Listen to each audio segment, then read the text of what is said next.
Hi, I'm Viv and welcome back to my channel. First month of 2024 is done and here's my very first wrap up basically ever. In this video we'll talk about all the books that I read in January, and all in all I will say it was a pretty good reading month, but to no fault to any of the books, I was kind of in a slump in December and it carried on to January, which is great when you want to start a book channel. I'll just say now that it kind of affected some of my rating, I think. Nevertheless, I have really great books that I'm excited to share with you guys. I'll just talk about them in order that I have read them. And the first book I read in January was The Goal by Elle Kennedy. I read the rest of the series. This was the only one I haven't read yet. I never really counted on ever reading it because it's accidental pregnancy trope. I got this book gifted for Christmas and I thought, you know what, to finish off the series, I'll just read this. But spoiler, I wasn't too wrong by avoiding to read this because this is just not my book. So this is part of the off-campus series. Like the rest of the series, this is also told by both POVs in first person, which I love. I would highly recommend if you want to get into the series, read them from first to fourth, but you could read it as a standalone. Of course, I wouldn't really recommend this one. It's the fourth and last one.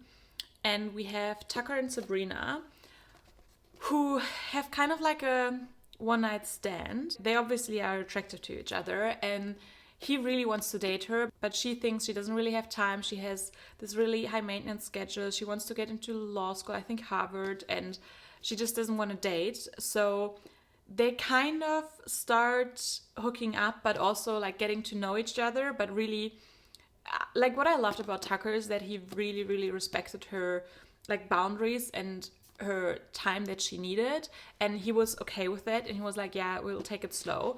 But of course that all changes when she finds out that from their first hookup she got accidentally pregnant and they have to deal with it. I rated this book a 2-star, so the emotional relationship was lacking for me, and therefore I think I just didn't really enjoy it that much. I think what made me even more mad with this book is that, so this is the fourth and last book in the series, apart from the epilogue book, but we'll ignore that for now. So I want, of course, the group, the gang, all together, but the other people are like barely in this book. That is all due to the history of Sabrina and Dean. And I don't know, I felt this was so silly. Elle Kennedy really did my boy dirty in this book. I love Dean so much and I loved his book. And in this book, I was like, no, this is not Dean. Like he went through all that personal development, so you can like make him shitty here again? No. I just will pretend that this didn't really exist. So let's move on. The next book shattered my heart, but I wanted it to be shattered by Jessa Hastings. So this is Daisy Hates. It's the first Daisy Hates book, the second in the Magnolia Parks universe. I feel like you either connect with them and they become your whole life and your whole identity, or you just really don't like them. I happen to be part of the first group. They're incredibly written, like the writing, how she describes feelings and everything is so intense. And yes, this is utterly frustrating. Like between like wanting to marry everyone here and like throwing this book at the wall and burning it were like 3 pages. It's words on paper. How can they evoke so many emotions? I don't know. It's incredible. I was super scared to get into this, but I was pleasantly surprised to have fallen in love with this book just as much as the first one. I love Daisy and Christian so much.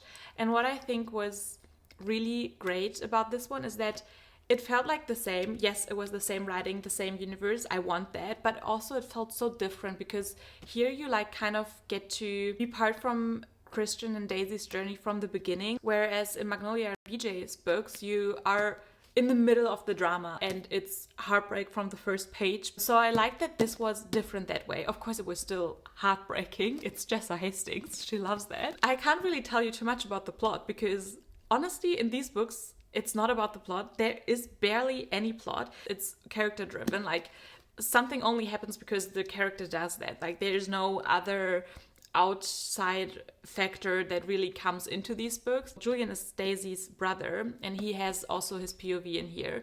And he's a gang lord, same as Christian actually. So yes, there are things going on, but really you read them for the feelings, the emotions, the characters. Another thing that I think is incredible with these books, from like honestly the first few lines, you're like right sucked into the story, into the world. Like there's no build up. You don't have to read like 50 pages. You know from pretty much the first page whether this is going to be a book for you or not. And there's just so many details. I love it when someone is obsessed with details. Like I get obsessed with details, and I love how Jessa does that. I gave this 4.75 stars. I like Magnolia Park's book more, and I'm just a Parks fan through and through. I still love this so much. Like, this is part of my soul. I will take this to my grave. I'm really glad also that I buddy read this. As I said in my first video, that I'm buddy reading these books. So they take me a bit longer, but I'm really glad that we're taking the time to like appreciate each word. I could talk about these books forever and ever and ever, but we'll have to move on.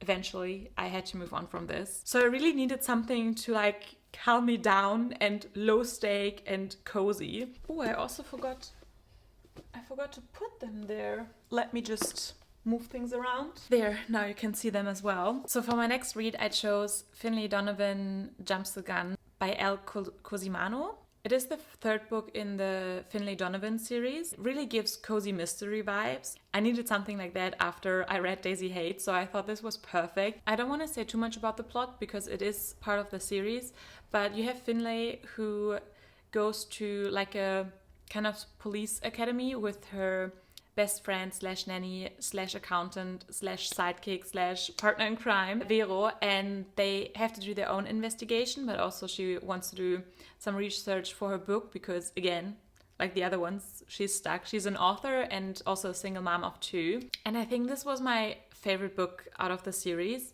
I'm really excited for the next one. I think it comes out maybe February, March, something like that. These books are really silly, honestly, but I don't really mind. They're entertaining and they're really cozy. I love the side characters, and it was just great to go back to this world and really feel that cozy mystery vibe. And also, I've been Team Nick since he got introduced, and I feel like I got rewarded in this book, so there was a plus. That might have also have something to do with my rating. I recommend it if you want something that is silly, yes, but entertaining. Really cozy mystery is the perfect description. I gave this book 4 stars, by the way. I think the other ones in the series I also gave between 3 and 4 stars. And after reading the cozy mystery, I was okay to go back into another romance, but I wanted like a fun, fluffy one. So I chose Behind the Net by Stephanie Archer. That is the first one in the Vancouver Storms series. I read her other series. I think it's called Queen's Coven. They're like small town vibes. I love the characters, the side characters, the family. It was just really cute, fluffy. So I thought with the new series, it would be an easy pick. And what I didn't like about her book, the characters always fell quite quickly for each other. The tension was gone very quickly. So I was hesitant when her new series came out to like pick it up right away. But I was surprised by Behind the Net because I feel like yes, the characters fell quickly, but it was handled better. So Behind the Net is a professional hockey sports romance. You have Pippa and Jamie who know each other back from high school, and she comes to work for the hockey team as his assistant. And when she knocks on his door, they actually don't say that they recognize each other, so they both think the other person forgot about them. And her being his assistant kind of just means that she has to walk his newly adopted dog, which was so cute. But Pippa is actually a singer-songwriter, or she wants to be, but her ex that just dumped her really, really crushed her confidence. And Jamie really helps her to like show her that she has talent and to believe in herself. Like, not that he does all the work for her, but like he helps her along the way to build up her own confidence, and I really, really liked it. The romance wasn't breathtaking for me. I thought it was kind of silly at some part, and something I've noticed in other books as well. I never really connect with like musicians or like musical people because I'm just not really musical, but I still enjoyed the story. You had Forced Proximity, you had Boy Obsessed, you had Grumpy Sunshine because he's very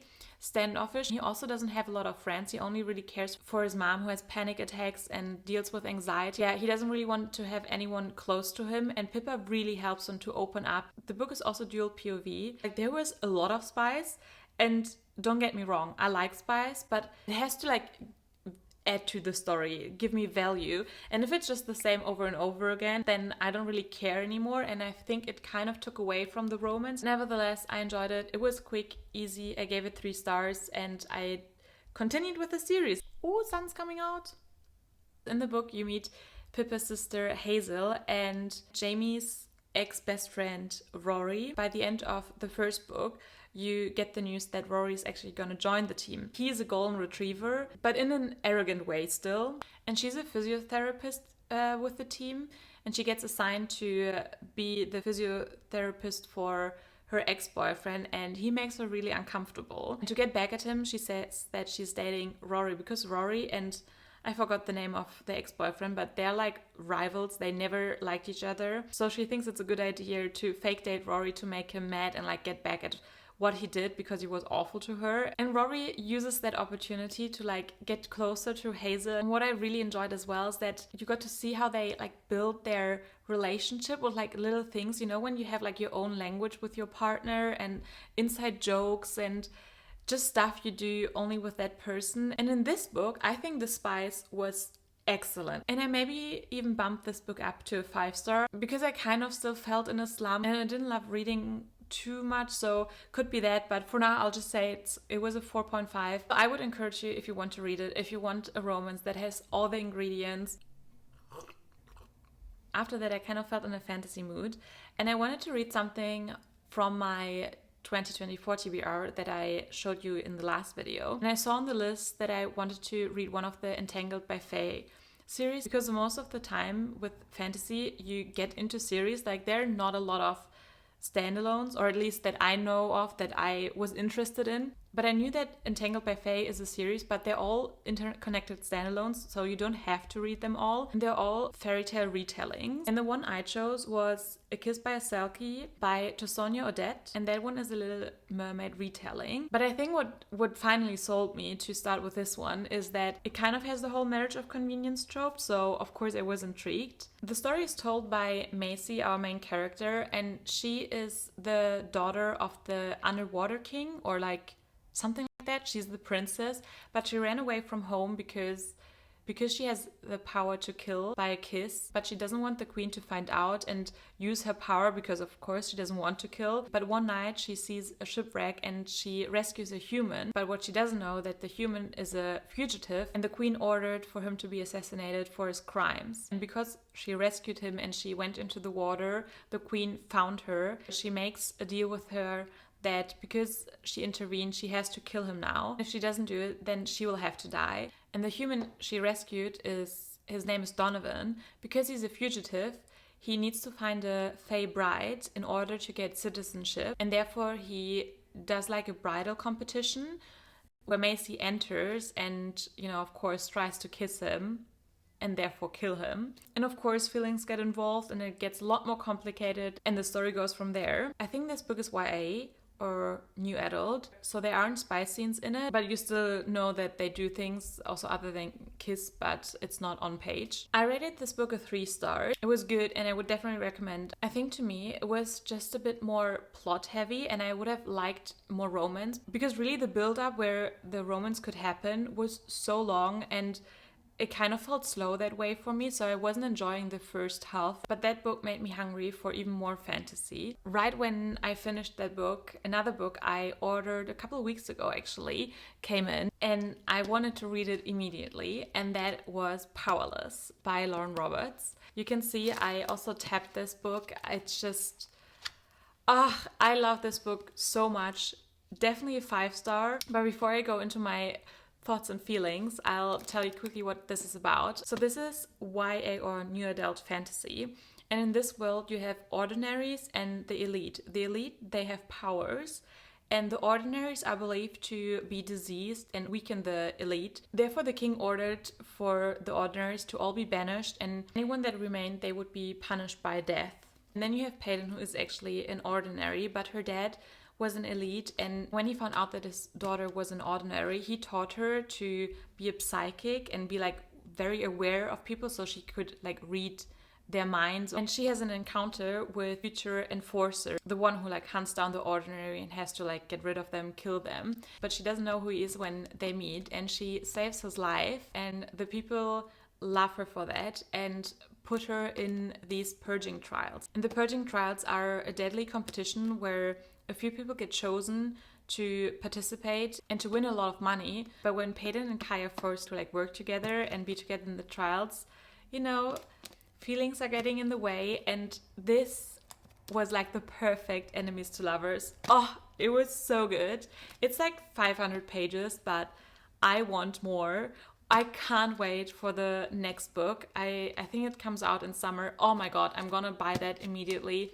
I want so much more. You know what the best feeling is? When you like finish the book and immediately you want to like reread it. I had this with the book and I'm just in love with them. I love the quotes. Kai is my new crush, but I also love Peyton. It was honestly just perfect. I had high expectations because everyone seems to love this, but for me it definitely delivered. If you were hesitant to pick it up or haven't known about it, also if you have never read fantasy before, I think this is a great introduction. It's not too hard to understand. I definitely recommend this. It kind of gave me Shatter Me meets Hunger Games vibe. I also think that the romance and the plot was very well balanced, and overall this is just my new baby. I keep forgetting to put these books up here because I don't have that many this time. I think I forget, but let me just fix that. The next book is actually a very short novella that I just had forever and really wanted to finally read it. I don't have it with me because, long story short, my suitcase got stolen yesterday and it was inside that suitcase, so I can't show you right now. I'll put a picture up. But it is The Cockroach by Ian McEwan. This is like general fiction, satire, or a political read. It's only 100 pages short, and the reason why I wanted to read it or like picked it in the first place is that it kind of is inspired by Franz Kafka's Metamorphosis, and I read it in school and that was one of my favorite reads. And in the case of the cockroach, it's actually an insect that gets transformed into a human body, but not just any body, in the Prime Minister of England. And after like the first 2 to 3 pages, I'll be honest, I was just confused by this book. I also didn't give it a rating. I read other books by this author and I like the author. I think he's great, but this book was just not by me. I'm just glad it wasn't too long. Then the final book I read in January is Women Don't Owe You Pretty by Florence Given. This is a non-fiction book about feminism, about like deeply reflection of yourself, society. And I will say it wasn't an easy read. It made me very uncomfortable and it was quite heavy at times, but I think that's everything she wanted to. And also there's not really a way to make it sound pretty, the things she talks about. I didn't rate this, but I would still recommend it. I think that's a good source to like start somewhere. And although I wouldn't say I agree 100% with everything, it really got me thinking about certain things and reflect on me, on the people around me. And I think for some people this will be eye-opening. And also the way I would recommend to read it is that you have these chapters and you can basically read the chapters you're interested in. You don't have to go from first to last. If you want to, then I would recommend to like read them slower and read a chapter from time to time. Because if you read it front to back the way I did in a short time, then it feels very repetitive. But yeah, that was the last one, and let me put the last one up. So yes, that was my January wrap up, everything I read this month. I would love to know what you read this month, maybe what was your favorite read. Let me know in the comments and I'll see you in my next video. Bye!